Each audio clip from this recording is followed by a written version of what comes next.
اعوذ باللہ من الشیطان الرجیم بسم اللہ الرحمن الرحیم وقولهم انا قتلنا المسیح عیسی ابن مریم رسول اللہ وما قتلوه وما صلبوه ولكن شبه لهم وإن الذين اختلفوا فيه لفي شك منه ما لهم به من علم إلا اتباع الظن وما قتلوه یقینا۔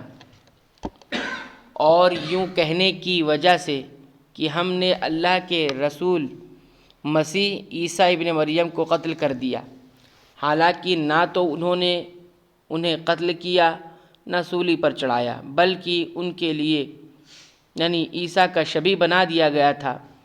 یقین جانو کہ حضرت عیسیٰ علیہ السلام کے بارے میں اختلاف کرنے والے ان کے بارے میں شک میں ہیں، انہیں اس کا کوئی یقین نہیں بجز تخمینی باتوں پر عمل کرنے کے۔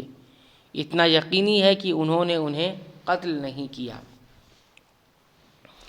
اس سے واضح ہو گیا کہ حضرت عیسیٰ علیہ السلام کو یہودی قتل کرنے میں کامیاب ہو سکے نہ سولی چڑھانے میں، جیسا کہ ان کا منصوبہ تھا۔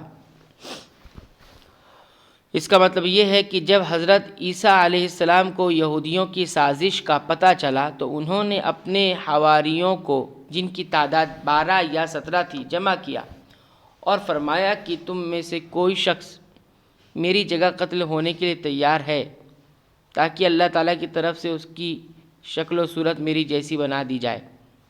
ایک نوجوان اس کے لیے تیار ہو گیا، چنانچہ حضرت عیسیٰ علیہ السلام کو وہاں سے آسمان پر اٹھا لیا گیا۔ بعد میں یہودی آئے اور انہوں نے اس نوجوان کو لے جا کر سولی چڑھا دیا، جسے حضرت عیسیٰ علیہ السلام کا ہم شکل بنا دیا گیا تھا۔ یہودی یہی سمجھتے رہے کہ ہم نے عیسیٰ علیہ السلام کو سولی دی ہے، حالانکہ حضرت عیسیٰ علیہ السلام اس وقت وہاں موجود ہی نہ تھے، وہ زندہ جسم عنصری کے ساتھ آسمان پر اٹھائے جا چکے تھے۔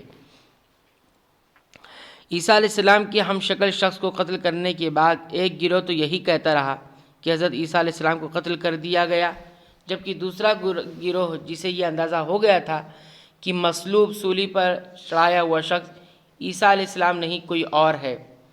بعض کہتے ہیں کہ انہوں نے عیسیٰ علیہ السلام کو آسمان پر جاتے ہوئے بھی دیکھا تھا، اور بعض کہتے ہیں کہ اس اختلاف سے مراد وہ اختلاف ہے جو خود عیسائیوں کے ایک فرقے نے کہا کہ عیسیٰ علیہ السلام جسم کے لحاظ تو سولی دے دیے گئے لیکن لاہوت خداوندی کے اعتبار سے نہیں۔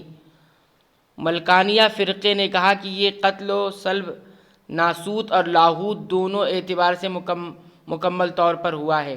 بہرحال وہ اختلاف و تردد اور شک کا شکار ہے، قرآن کریم نے خود بیان کیا ہے۔ بل رفعہ اللہ الیہ وکان اللہ عزیزا حکیما، بلکہ اللہ تعالیٰ نے انہیں اپنی طرف اٹھا لیا اور اللہ بڑا زبردست اور پوری حکمتوں والا ہے۔ یہ نص صریح ہے اس بات پر کہ اللہ تعالیٰ نے اپنی قدرت کاملہ سے حضرت عیسیٰ علیہ السلام کو زندہ آسمان پر اٹھا لیا، اور متواتر صحیح احادیث سے بھی یہ بات ثابت ہے۔ یہ حدیث کی تمام کتابوں کے علاوہ صحیح بخاری، صحیح مسلم میں بھی وارد ہے۔ ان احادیث میں آسمان پر اٹھائے جانے کے علاوہ قیامت کے قریب ان کے نزول کا اور دیگر بہت سی باتوں کا تذکرہ ہے۔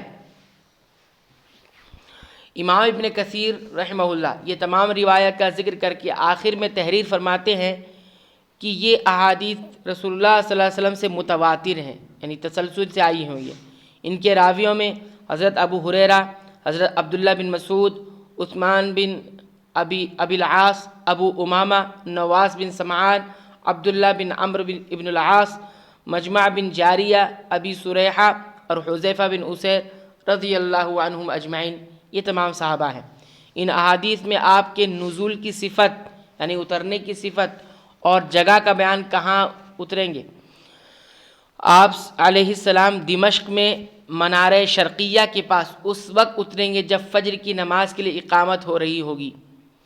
آپ خنزیر کو قتل کریں گے، صلیب توڑ دیں گے، جزیہ معاف کر دیں گے، ان کے دور میں سب مسلمان ہو جائیں گے۔ دجال کا قتل بھی آپ کے ہاتھوں سے ہوگا، اور یاجوج اور ماجوج کا ظہور و فساد بھی آپ کی موجودگی میں ہوگا۔ بالآخر آپ ہی کی بد دعا سے ان کی ہلاکت واقع ہوگی۔ وہ زبردست اور غالب ہے، اس کے ارادہ اور مشیت کو کوئی ٹال نہیں سکتا، اور جو اس کی پناہ میں آ جائے اسے کوئی نقصان نہیں پہنچا سکتا، اور وہ حکیم بھی ہے، وہ جو فیصلہ کرتا ہے حکمت پر مبنی ہوتا ہے۔ وَإِنَّ مِنْ أَهْلِ الْكِتَابِ إِلَّا لَيُؤْمِنَنَّ بِهِ قَبْلَ مَوْتِهِ وَيَوْمَ الْقِيَامَةِ يَكُونُ عَلَيْهِمْ شَهِيدًا۔ اہل کتاب میں ایک بھی ایسا نہ بچے گا جو حضرت عیسیٰ علیہ السلام کی موت سے پہلے ان پر ایمان نہ لا چکے، اور قیامت کے دن آپ ان پر گواہ ہوں گے۔ قبل موتی میں ہا ضمیر کا مرجع بعض مفسرین کے نزدیک اہل کتاب یعنی نصارہ ہے، اور مطلب یہ ہے کہ ہر عیسائی موت کے وقت حضرت عیسیٰ علیہ السلام پر ایمان لے آتا ہے۔ موت کے وقت ایمان نافع نہیں، لیکن سالف اور اکثر مفسرین کے نزدیک اس کا مرجع حضرت عیسیٰ علیہ السلام ہے، اور مطلب یہ ہے کہ جب ان کا دوبارہ دنیا میں نزول ہوگا اور وہ دجال کو قتل کر کے اسلام کا بول بالا کریں گے، تو اس وقت جتنے یہودی اور عیسائی ہوں گے ان کو بھی قتل کر ڈالیں گے، اور روئے زمین پر مسلمانوں کے سوا کوئی اور باقی نہ بچے گا۔ اس طرح دنیا میں جتنے بھی اہل کتاب حضرت عیسیٰ علیہ السلام پر ایمان لانے والے ہیں، وہ حضرت عیسیٰ علیہ السلام کی موت سے پہلے ان پر ایمان لا کر اس دنیا سے گزر چکے ہوں گے، خواہ ان کا ایمان کسی بھی ڈھنگ کا ہو۔ صحیح احادیث سے بھی یہی ثابت ہے۔ چنانچہ نبی کریم صلی اللہ علیہ وسلم نے فرمایا، قسم ہے اس ذات کی کہ جس کے ہاتھ میں میری جان ہے، ضرور ایک وقت آئے گا کہ تم میں ابن مریم حاکم اور عادل بن کر نازل ہوں گے۔ وہ صلیب کو توڑ دیں گے، خنزیر کو قتل کر دیں گے، جزیہ اٹھا دیں گے، اور مال کی اتنی بہتات ہو جائے گی کہ کوئی اسے قبول کرنے والا نہیں ہوگا، یعنی صدقہ خیرات لینے والا کوئی نہیں ہوگا، حتیٰ کہ ایک سجدہ دنیا اور ما فیہا سے بہتر ہوگا۔ پھر حضرت ابو ہریرہ رضی اللہ عنہ فرماتے ہیں، اگر تم چاہو تو قرآن کریم کی یہ آیت پڑھ لو، وَإِنَّ مِنْ أَهْلِ الْكِتَابِ إِلَّا لَيُؤْمِنَنَّ بِهِ قَبْلَ مَوْتِهِ۔ صحیح بخاری کتاب الانبیاء۔ یہ احادیث اتنی کثرت سے آئی ہیں کہ انہیں تواتر کا درجہ حاصل ہے، اور انہیں متواتر صحیح روایت کی بنیاد پر اہل سنت کے تمام مکاتب کا متفقہ عقیدہ ہے کہ حضرت عیسیٰ علیہ السلام آسمان پر زندہ ہے، اور قیامت کے قریب دنیا میں ان کا نزول ہوگا، اور دجال کا اور تمام ادیان کا خاتمہ فرما کر اسلام کو غالب فرمائیں گے۔ یاجوج ماجوج کا خروج بھی حضرت عیسیٰ علیہ السلام ہی کی موجودگی میں ہوگا، اور حضرت عیسیٰ علیہ السلام کی دعا کی برکت سے ہی اس فتنے کا بھی خاتمہ ہوگا، جیسا کہ احادیث سے واضح ہے۔ وَيَوْمَ الْقِيَامَةِ يَكُونُ عَلَيْهِمْ شَهِيدًا، اور قیامت کے دن آپ ان پر گواہ ہوں گے۔ یہ گواہی اپنی پہلی زندگی کے حالات سے متعلق ہوگی، جیسا کہ سورہ مائدہ کے آخر میں وضاحت ہے، وَكُنْتُ عَلَيْهِمْ شَهِيدًا مَا دُمْتُ فِيهِمْ، میں جب تک ان میں موجود رہا ان کی حالات سے باخبر رہا۔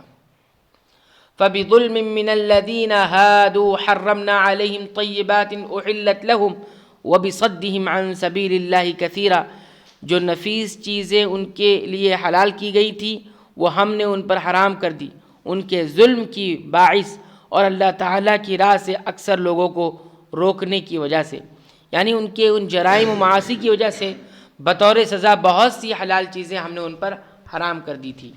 وَأَخْذِهِمُ الرِّبَا وَقَدْ نُهُوا عَنْهُ وَأَكْلِهِمْ أَمْوَالَ النَّاسِ بِالْبَاطِلِ وَأَعْتَدْنَا لِلْكَافِرِينَ مِنْهُمْ عَذَابًا أَلِيمًا، اور سود جس سے منع کیے گئے تھے اسے لینے کے باعث اور لوگوں کا مال ناحق مار کھانے کے باعث، اور ان میں جو کفار ہیں ہم ان کے لیے المناک عذاب مہیا کر رکھا ہے۔ اللہ تعالیٰ سے دعا ہے کہ رب العالمین ان آیات میں جو تعلیمات اور احکامات اور رہنمائی بیان کی گئی ہے، رب العالمین ان تمام تعلیمات اور احکام اور رہنمائیوں کے مطابق اپنی زندگی بنانے اور سنوارنے کی توفیق عنایت فرما۔ آمین۔ وآخر دعوانا الحمد للہ رب العالمین۔